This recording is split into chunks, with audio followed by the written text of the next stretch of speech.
Os caras publicamente assumiram que se deixaram corromper, que desviaram dinheiro público, estão soltos. Bom, evidentemente que isso não é o centro da nossa ação, mas a cumplicidade do presidente Lula com todos eles, que fica muito claro nessa frase, essa nós vamos estabelecer sempre. Cumplicidade, sabia, mentiu para a população ao dizer que não sabia, é dissimulado. Toda vez que uma coisa não interessa muito a ele, é impressionante, né? Não é comigo, eu não sabia. Do lado dele acontecendo, ele não sabia, ele não ouvia, ele não via. Conversa para boi dormir. O presidente Lula é cúmplice disso tudo e não vai nos intimidar com essa história de que essa gente que cometeu crimes de corrupção ativa, passiva, de desvio de dinheiro público, são coitadinhos. Não são, não. São corruptos e merecem ser punidos por isso, e por isso que o Geraldo Alckmin disse que é preciso investigar o governo Lula. E como ele vai chegando à presidência da República, nós vamos fazer isso. Aliás, vereador, esteve aqui no programa Sábado Especial passado o jurista Hélio Bicudo, figura de destaque do direito e da política nacional, foi também deputado federal, né? Homem de coragem, homem que defendeu os direitos humanos, denunciou o Esquadrão da Morte, respeitado até pelo PT, onde ficou 25 anos. Ele foi muito claro, taxativo aqui. Ele disse que o Lula é um governante concentrador, já o era antes como líder sindical, e que no entender dele, o presidente Lula absolutamente é o mandante desta situação. Eu fiquei até... estranhei, mas ele falou, não, o Zé Dirceu cumpriu ordens. Qual é a avaliação que o senhor faz disso também? Eu acho que ele tem razão, até porque ele ficou 25 anos dentro do PT e acompanhou isso e muitas vezes questionou comportamentos e agora ele reconhece. O Dirceu dizia que não fazia nada, essa é a frase dele, sem o conhecimento e sem o consentimento do presidente Lula. Ou seja, o Lula sabia de tudo. E você quer saber, Luiz Nogueira, a população entende isso, sabe disso. O que a população está é no momento em que só ele faz campanha, só ele diz que fez isso, fez aquilo, a fanfarronice toda que ele faz, né?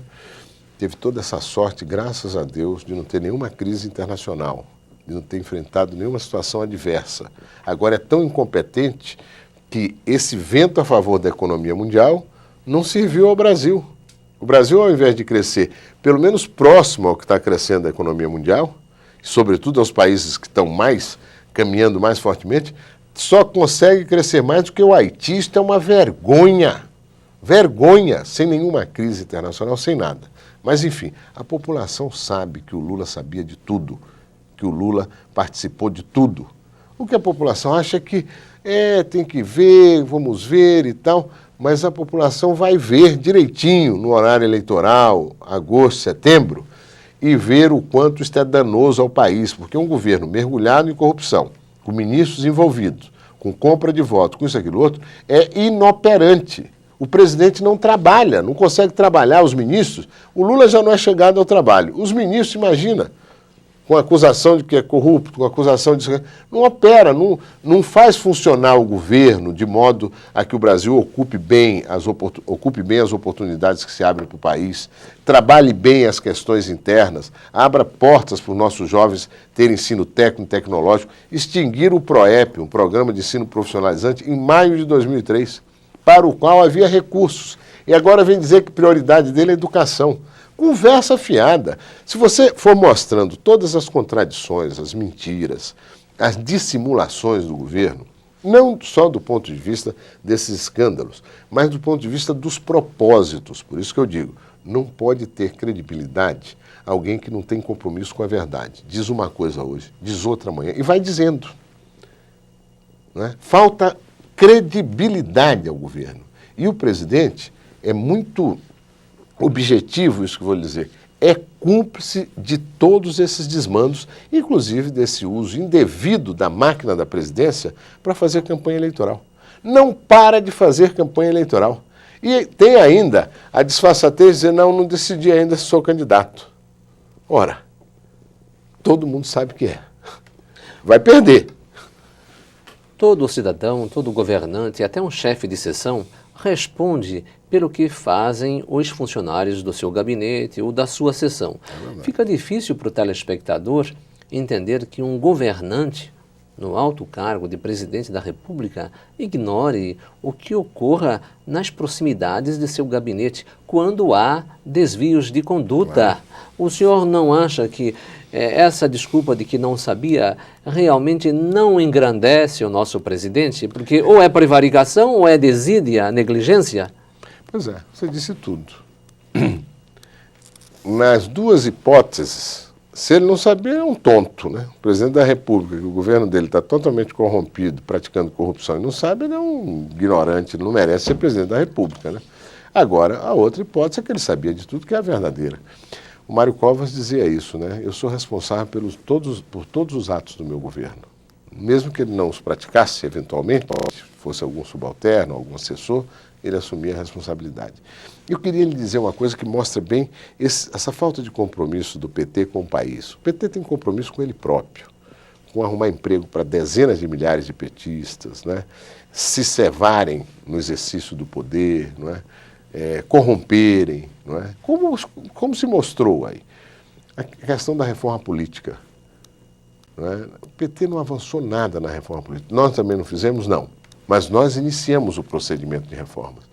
O governo que está aí tem 2 anos que não vota mais nada no Congresso, né? O Congresso, nos últimos 2 anos, desde o começo do ano passado, é só CPI, corrupção, denúncias, enfim. Falta energia para votar matérias que interessam ao país. O Geraldo Alckmin disse que vai encaminhar a reforma política. É fundamental a reforma política. Tem gente que diz que a reforma política é a mãe de todas as reformas. Se você perguntar a 100 parlamentares se eles são a favor da reforma política, os 100 vão dizer que são. Só que na hora de fazer, não vão querer fazer. Não fazem. Por quê? Porque eles chegaram lá com as regras que existem hoje.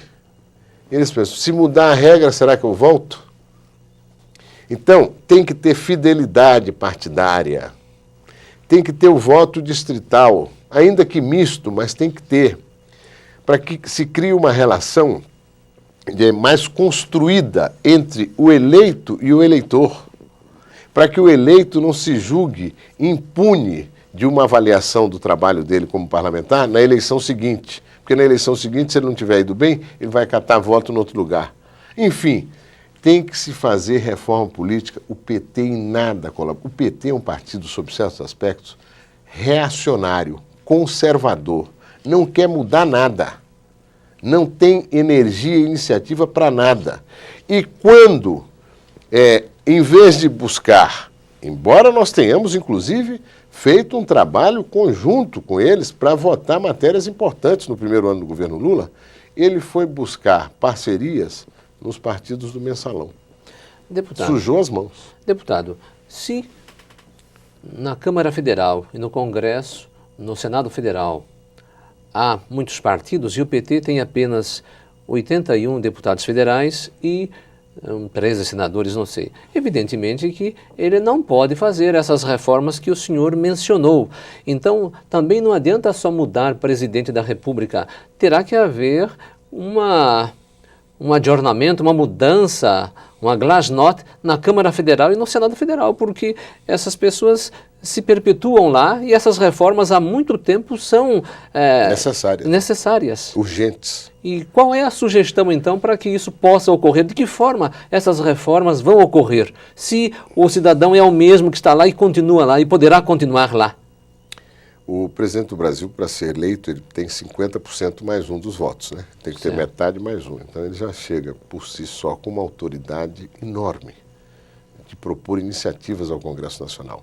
Eu espero, eu tenho certeza, o Geraldo Alckmin vai encaminhar a reforma política, vai encaminhar a reforma tributária, né?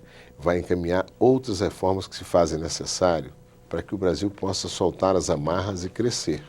E para que a gente possa ter uma representação política parlamentar na qual se possa confiar mais e se possa exigir mais dela produtividade, resultados, ação, ainda que com iniciativa do Executivo, ela possa efetivamente votar, possa fazer a reforma política. Os tempos estão mudando. A tolerância da sociedade para essa situação que nós estamos vivendo aí em matéria do parlamento, é uma tolerância que tende a reduzir cada vez mais. O parlamento tem que assumir e fazer. essa pasmaceira em que nós estamos, essa falta de energia